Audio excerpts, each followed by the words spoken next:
In all honesty, these might be one of my favourite boots I've ever worn. This is the Adidas F50 Road to Glory. They look absolutely spectacular, and I recently wore them in a charity match and I can't stop wearing them in my five-a-side. I absolutely love them. So it's obviously just your standard F50 Laceless model, however they've updated the graphics. So as you can see, the F50 is now down here by the toe box, and then the 3 Adidas stripes are left on the side.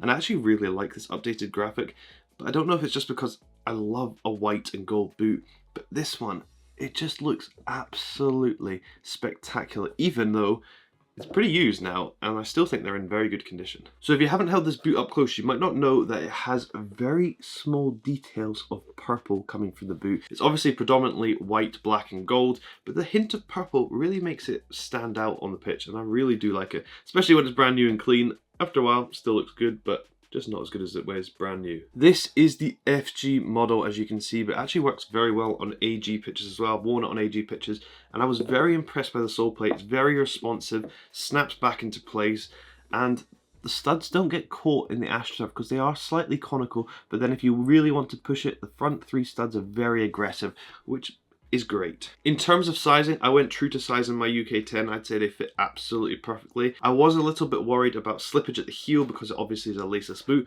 but I wore them with grip socks, and I have to say, because there is a large amount of cushioning at the back, I noticed no slipping at all, and I was very impressed. The kind of no laces approach means you don't really have to think about it when you're striking. It's just a much more clean strike on the ball. This is a gold sole plate as well, which I was worried that the gold would flake off and would reveal a horrible colour underneath. Like I said, I've worn these loads, and as you can see, none of the gold is wearing off at all, so that is a great sign. Still looks very fresh, and I've worn these a lot, specifically on 3G surfaces where you'd expect to scratch a lot more than it has. When I first got these boots, the upper was very, very stiff, and I'd say they probably take about 3 to 4 sessions to wear in properly. Now you can see it is a lot softer, and it kind of looks a little bit of a weird shape. It's actually morphed to my feet. Yep, I've got weird feet, so yeah, I'm sorry about that. But it is incredibly soft and thin and flexible now, and they feel great on feet. I have no complaints with them whatsoever. In terms of durability, there's been no glue splitting at all on this, and I've been wearing them on 3G like I said, so you'd expect some of the 3G material to get in between, but so far, nothing. One of my favourite design aspects of the boot is the repeated F50 on the sole plate. I think that looks absolutely fantastic. They came out in a pack of 3. You got the Predators and the Copas all in the same kind of colour variations, white, black and gold.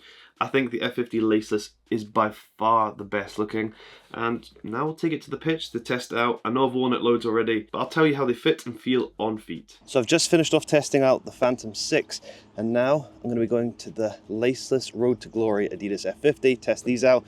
I absolutely love this boot. So in terms of sizing, comparing it to the Phantom, I actually wear a size 10 in both, and I'd say there's a little bit more toe room in the Adidas F50 than there is in the Phantom. The Phantom fits bang on true to size, but if you're going for the Laceless F50, I'd say you get a little bit more room, but I'm not complaining about that. I actually kind of like it.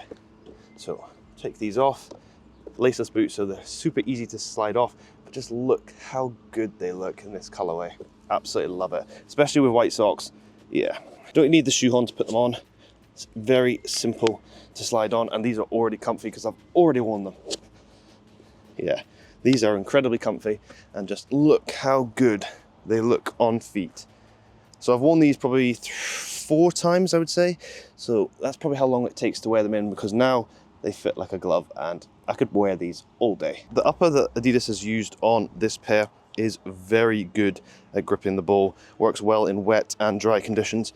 And the sole plate they've used, this is the FG sole plate, like I said, works well on 4G and 3G pitches as well. As you can see, I'm wearing on it right now, and that's pretty much solely what I've worn them on so far. So because it's a laceless boot, you just feel like you get more touch and control on the ball itself because there's no laces to distract, which I really do like. Probably takes a little bit of time to get used to in terms of not having a laceless lockdown, but I've had no slippage in these. Yeah, no complaints. So I've got the new Premier League Puma ball here. I'll just be testing out some strikes in these boots. First, it was a little bit weird striking it without laces, but after a while you get used to it, so hopefully this top bends.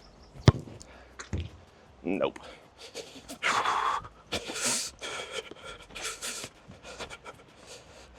So a lot of people are worried about the Adidas F50 Laceless because they don't think it will fit their feet properly. You see players like Lamine Yamal wearing them and they're perfectly fitted to their feet because that's what Adidas does. But I would say after 2 to 3 wears, it really does mold the upper to your feet and fits them very nicely because it really does soften up. It starts off incredibly stiff, but really does ease in pretty quickly.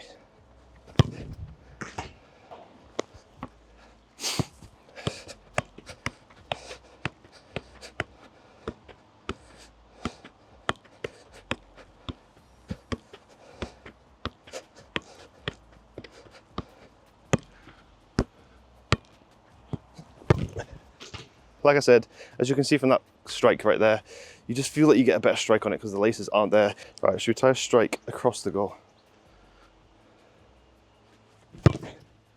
Oh my God, that's close. I definitely think this is one of the best boots Adidas has done in a long time. I just love the colorway. I love how it feels on my feet. Let me know in the comments what you think of it, because it is really pretty good.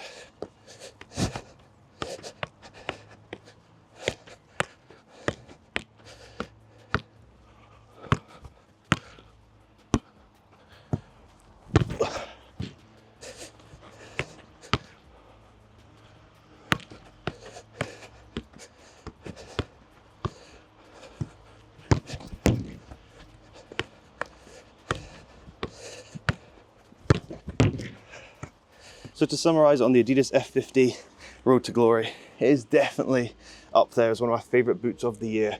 The colorway, look at that sole plate, white and gold. Comfort wise, 10 out of 10. Yeah, really big fan of these. What would I change about them? Maybe make the upper a little bit softer so it's a little bit less of a break in time, and make the heel a little bit softer as well. It's a bit hard at the back. I know it's meant to protect your heel. Just small changes like that make a big difference for me. But let me know what you think of the Adidas F50 Laceless Road to Glory. Great boot. So now that we're back from the pitch, my verdict on these is it is a phenomenal pair of foot boots, and if you can pick them up for a discounted price because they're still in stock, I think I picked these up for 194 and retails 240. You can't go wrong with it. Really, I'm a big fan of the laceless F50 model. It doesn't really feel like a laceless boot. You get proper lockdown on your foot and it performs very, very well. Let me know down below in the comments, what do you think of the F50 Laceless, specifically in the Road to Glory pack? Fantastic colorway, probably one of the best looking boots Adidas has ever done. I really, really like this pair. But yeah, let me know what you think of them. Thanks for watching. Please like and subscribe so I can do more videos testing out some foot boots for you. This has been the F50 Road to Glory. What a pair. I'm going to give these a 9 out of 10.